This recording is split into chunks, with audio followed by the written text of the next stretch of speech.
All right, hi everyone. Welcome back. This is Project 5, and this is your last project for this section, and then you'll be moving on to another professor. But what we're going to do today is show you how to use Stop Motion Studio. Now, once you open the app, you're going to have this menu. There's a built-in kind of experimental preview of what's possible with Stop Motion Studio. And of course, this is one of those things that kind of cute and time consuming, but it's a great demo for this process. So you can kind of see how that plays out. Anyway, so that's just, we got to pause to go back. Anyway, that's just an example. These are some previous projects that I've worked on, but you're going to make a new project. So you're going to click new movie. Okay, now this is just a real quick demo. And it will be more simple than what you're going to use. See this? It says tap here to add pictures. This is the interface that you're going to build your animation with. So let's get some pieces in order. I don't know, I think these are kind of cute. All right, cool, whatever. All right, let's do this right. All right, it's really hard to do this one-handed. All right, so here we are. And what I'm gonna do is take a picture. All right, that took one photo. You can see one of one. Now what I'm gonna do is take another one, because you want to do this thing called shooting on the twos, where you take two photos of each frame. So anyway, I'm going to move this a little bit. I'm going to move this a little bit. And you see that blurry line that's surrounding it? That's an onion skin. And what that is, it takes a photo, or it takes a little trace of the last photo you took, so you can line things up pretty good. Okay. And again, notice how many objects I'm moving each time. And I might forget to shoot on the twos for this demo, but we'll talk about that more in class. Anyway, so I'm moving multiple objects with each click. And what that's called is secondary motion. And that helps you create just a more dynamic image. So I'm going to go kind of fast. And then let's go ahead and look at how we turn the onion skin on and off, okay? Right here on this side is where you turn the onion skin on and off.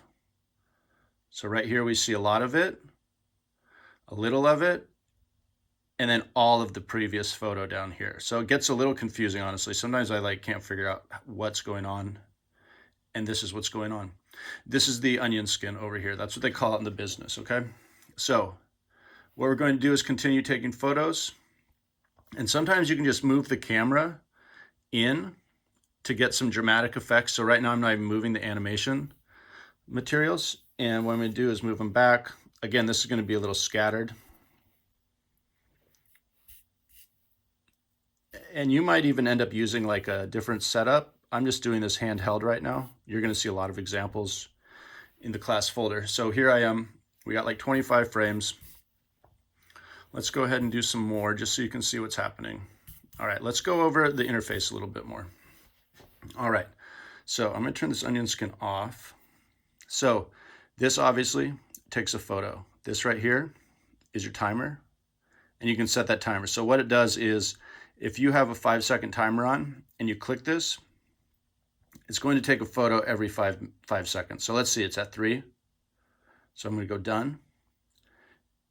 You see that timer counting down? It's taking a photo every 3 seconds. So maybe just 1 second, 2 seconds, 3 seconds. I don't know, this is better if you have a stationary camera.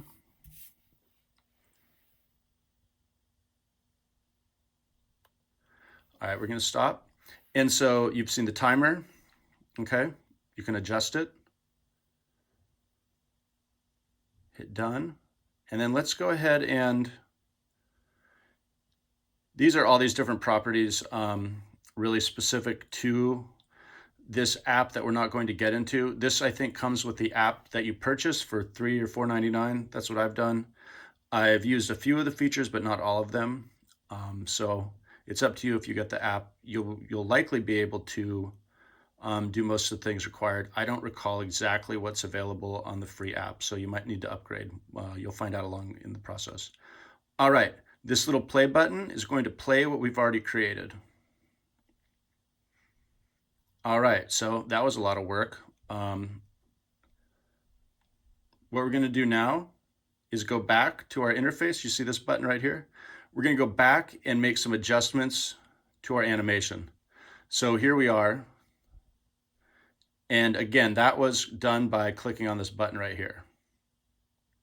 And that brings us back to our frame. So if you need to, let's say you want to delete that frame. Let's make sure you can see this screen. You can delete, okay? Now, if you want to copy a frame, you can copy, paste it, so you can repeat a frame. You can repeat these kind of things.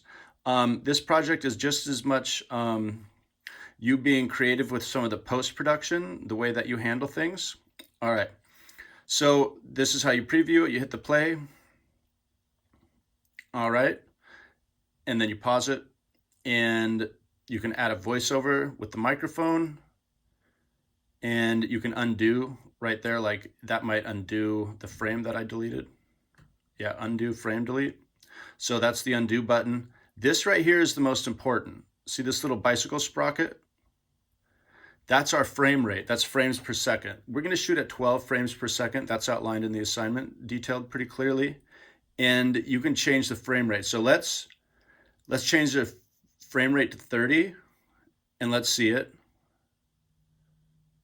Okay, that's insanely fast. All right. Now let's change the frame rate to 12. All right. Fast, but doable. All right. Let's change the frame rate to 6, twice as slow.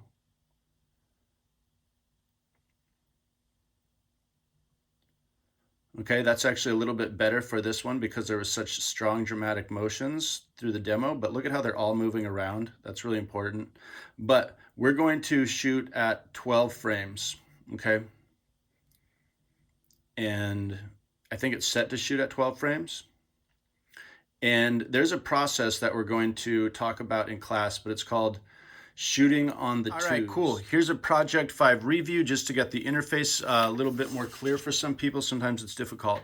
All right, here we are in our stop motion studio. I'm going to click this, new movie. All right, now I have my subjects in front of me. These are just some cut pieces of paper that I'm going to take photos of to assemble into an animation. All right, camera button up here takes the photo, then brings me to the photo interface.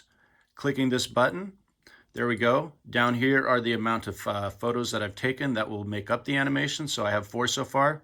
Let's take a few more. I'm just moving my camera around, and now I'll move these objects around a little bit.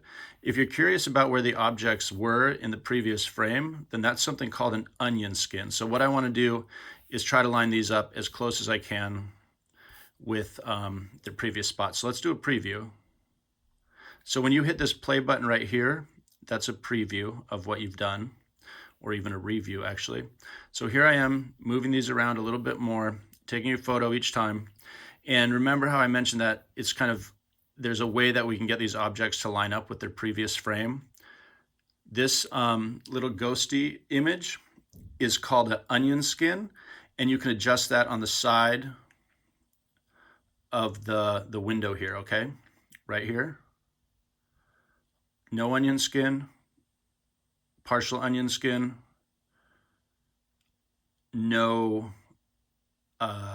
camera. So this is the previous shot becoming the main image, and then this is your camera. So there's a boundary or a barrier or a balance between those two. And if you move it down right here, you can get a pretty nice little onion skin guide. And so play around with that as a way of keeping your other objects in line with your next frame or your next photo, okay? So that's the onion skin on this side. You'll play around with that, little experimentation. So I've taken photos. I have 33 photos. You can see them right there. And now what I'm going to do is I'm going to go into what I call post-production, which is after the production. And here we are. These are all the frames or all the photos that we took, and we can preview it. Okay. All right. So it'll just loop, and that way you can kind of watch it over and get a feel for it. So I'm going to pause the loop, and this is a really, really, really important part. See that bicycle sprocket right there?